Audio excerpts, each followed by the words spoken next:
It's now the bottom of the hour. That means it's time to go in-depth on this Wednesday. And today, we're going to talk about an autism treatment that is now required to be covered by Medicaid in Florida. It's called ABA, which stands for Applied Behavioral Analysis. State officials had refused to cover that treatment, but just last week, a federal judge ruled it must be covered by Medicaid. That ruling stemmed from 3 lawsuits that were filed in the Miami area.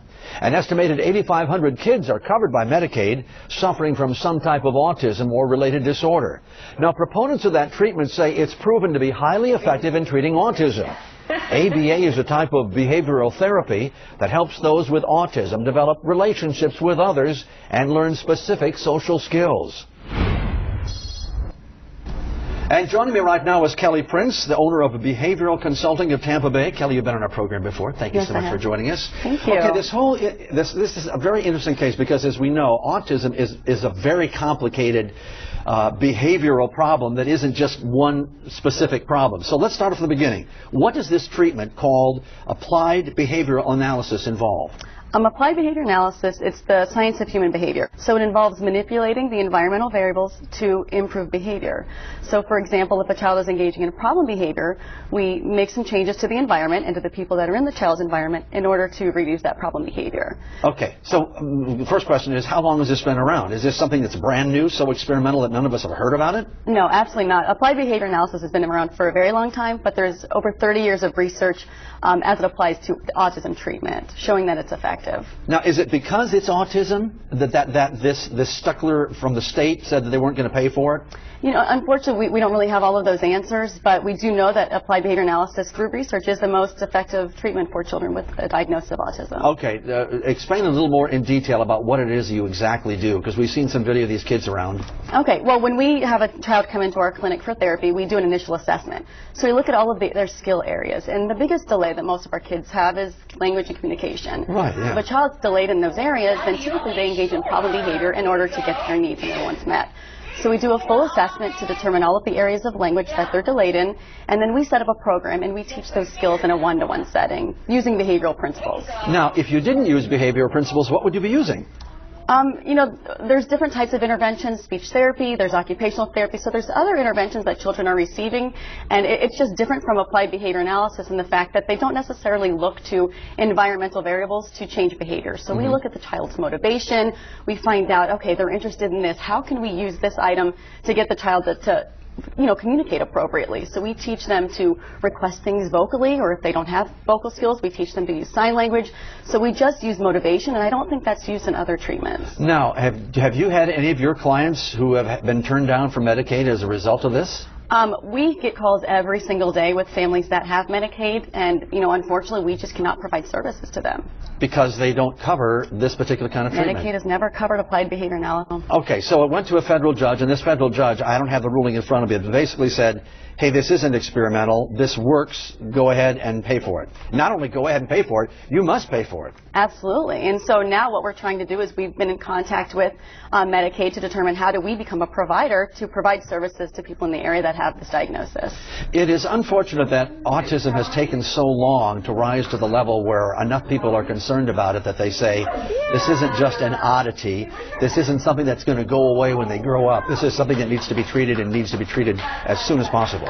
Right, and from what all the research shows is the earlier that the child comes in for intervention, the more successful that child's going to be. So it does make sense to spend a little bit more money on the front end rather than having to pay for long-term extended care for the children on the back end who don't receive intensive therapy. Now, how well does it work? Because I think sometimes, and I'm thinking it shouldn't apply to the same, but a lot of cancer treatments are considered to be, in quotes, experimental because they say the database isn't big enough to prove that it really works. How much of a database is there?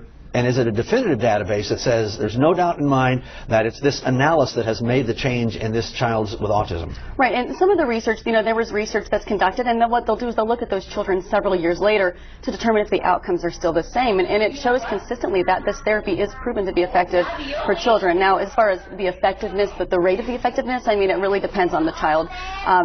There's children with just varying degrees of autism, so it depends on how early the child is brought in for therapy, the number of hours of therapy that they receive, and of course the severity of the autism, just to determine what the prognosis is. You know, and let's be honest about this. It's not just Medicaid. I mean, for years, insurance companies have kind of backed off that and go, I don't know if we're going to cover it. Right, and there was Florida legislation that was passed a few years ago, and it does require that insurance companies cover the cost of autism services. But there's still a lot of rules and regulations associated with that, so I would say probably 75% of our clients are receiving insurance coverage, but there are a lot of families that unfortunately are still not able to. Now, since we were unable to get a spokesperson to give us anything but a statement, where does this, when you ask the state, what are we supposed to do? What have they said to you? We just had some calls out. We haven't necessarily made contact with anyone. Because this just happened just last week, so I mean, it's fairly new. Right, absolutely. What do you say for parents that have kids that are autistic? Because again, my daughter is involved in the school system and working with autism. And how do you encourage them that they're going to get over these humps, these milestones that come along the way, and that the child can live an absolutely normal, productive life with help? Right. I mean, we usually just suggest that the parents first of all talk to their pediatrician to get more information, but also do research. I mean, there's so much research available to show what the effective treatments are for autism therapy, and as I said, applied behavior analysis is the most effective. And we've seen great outcomes with a lot of the children that we've worked with based on this therapy. When you say great outcomes, define that. What does that mean? We have children that came into our clinic with no language, no ability to communicate, and they're in mainstream school settings. So that's our goal. Our goal is to get the children in very young, teach them all the skills they need to learn, and put them out there in mainstream settings so that they can thrive with their peers. Now, is this applied behavioral analysis more expensive than the other kind of treatments, one way or another? It's not more expensive, but the frequency that you have to have applied behavior analysis makes it more expensive. So per hour, certainly it's not more expensive, but most of our kids come in for at least 10 hours a week of therapy. Oh, 10 hours a week? At a minimum, yeah. So maybe that's the reason the state is kind of bucking, or at least right, because everybody's in Medicaid and Medicare in particular, everybody's trying to figure out ways of cutting the budget. Right, and I can understand that, and it also involves a lot of parent involvement. So we do 10 hours a week of therapy. That's still not enough. So we still ask that our parents come in and observe sessions and follow through with those therapy sessions at home. How long do you think it before everybody in this country looks at this ruling and say, you know what, we have to look at ABA much differently? Everybody. I mean, I think it'll take, a while for this to filter out to all of the agencies that need to have this information. But, now that the state is aware that this is an effective treatment, that all children that have this diagnosis will be able to have the same types of interventions as families that have more money. All right, Kelley Prince from Behavioral Consulting at Tampa Bay. Thank you. Always good talking.